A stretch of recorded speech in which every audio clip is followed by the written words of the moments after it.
Ashama harka fuunee kabajamtoota jaalatamtoota akkam jirtu fayyaa keessanii isiniin jecha gara dhimma kiyyatti seenaa dhimmi kiyya waa'ee dhimma Jawaar Mohammadii wal qabata. Jawaar Mohammad jaalatamaa fi kabajamaa hayyicha aktiivistii fi akkasumas dura taa'aa daayirektara Oromoo Miidiyaa Neetworkii kata'e rabbi umrii isaa nu haa dheeressu, rabbiin fayyaa nagaa isaa haa nu eegu. Obboleessa keenya jaalatamaaf kabajamaa ilmaan Oromoo halkanii guyyaa hirriibatti dhabee jechuudha. Amata sadan darban afran darban ayam Oromoo Faristi irraa jalqabee jechuudha. Miidiyaa intarnaashinaal irratti mul'achuudhaan akka aktiivistummaatti jechuudha waa'ee filannoo biyyattii masan keessatti haa ta'uuti akka beekaa biyyattii sanitti yeroo ammaa kana miidiyaa Aljaziiraas ta'e miidiyoonni guguddoon kan maskootti foddaa isaanii irraatiin dubbisan jechuudha. Akkasumas obboleessi keenya kabajamaa jaalatamaa Oromoo Miidiyaa Neetworkii dhaabee hawaasa ilmaan Oromoo bakka bakkatti fafacaatee jirtu tana jechuudha. Bakka tokkotti qabee qeerroo hawaasni keenya kabaadiyaa jiru akka dammaqu bifa raadiyootiin ta'eeti Oromoo Miidiyaa Neetworkii miidiyaa adda addaatiin gama sooshaal miidiyaatiin tiwiitaraatiin feesbuukaatiin sochiin inni irraa tana godhaa jiru teekinooloojii wajjin namni deemuu jiru qabsaan Oromoo tokkoffaa adda dureedhaan isa jechuudha.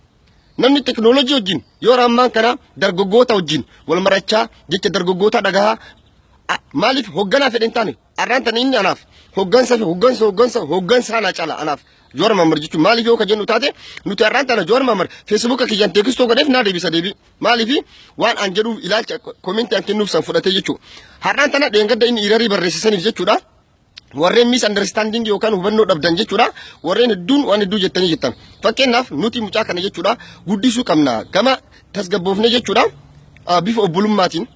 Obboleessoo keessan barreessinee fi wanni kun bakka kanatti naan galle yookaan ammoo tinuu akka biratti fudhadheeti na hubachiisi yookaan ammoo tinuu wanti goote kun sirrii miti jettee bifa obbolummaatiin yoo ati teekistu gooteef nama si dhaga'uu danda'u. Kanaafiyyuu warreen ilaalcha akkasii qabdanii fi ammallee dhiifama inni gaafate kana ammoo tinuu warreen akka injifatamutti yookaan akka dadhabinatti fudhattanii jirtan hedduun keessan maaliif warreen ilaalcha badaa isaaf qabdan arrallee borullee fitaanillee hin fudhattan. Kanaafiyyuu waan akkanaa kanarraa if qusannee namni dhiifama nama gaafate jalqabayyuu nama hayyuu beekaati. Inni anafarra hiiroo akka Albert Einstein anafarra inni jechuudha. Kanaafiyyuu obboleessa keenya kanaaf hamilee kenninee fi warreen akka biratti hubattanii yeroo san waan adda addaa jechaa turtan isinis gabbaatanii dhiifama gaafachuutu isinirraa eegama jechuudha. Jawaar Mohammad jechuun ija keenya gurra keenya qomoo keenya onnee keenya namni yeroo ammaa kana onneetti godhe qeerroo sagalee qeerroo dhaga'ee akkasumatti jechuudha. Caasaa isaa bal'ifatee jechuudha biyya keessatti biyya alatti jechuudha hawaasa Oromoo biratti miliyoona 40 lakkaaman biratti nama jaalala qabu abbaa fedhe qacaalu tokkoffaa jechuudha. Kanaafiyyuu nu hundi kennayyuu hamilee kennuufii qabnaa isa cinaa dhaabbannee isa cinaa hiriirree waan inni jedhe dhageennee ka bakka inni dogoggore ammoo tinuu obboleessa keenya yaangidha in sirreeffannaa jechuudha. Akkasumas jechuudha abbooliin keenya Oromoo Miidiyaa Neetworkii dura jechuudha Jawaar Mohammad isin dura taa'ee dhiifama isin gaafate jechuudha.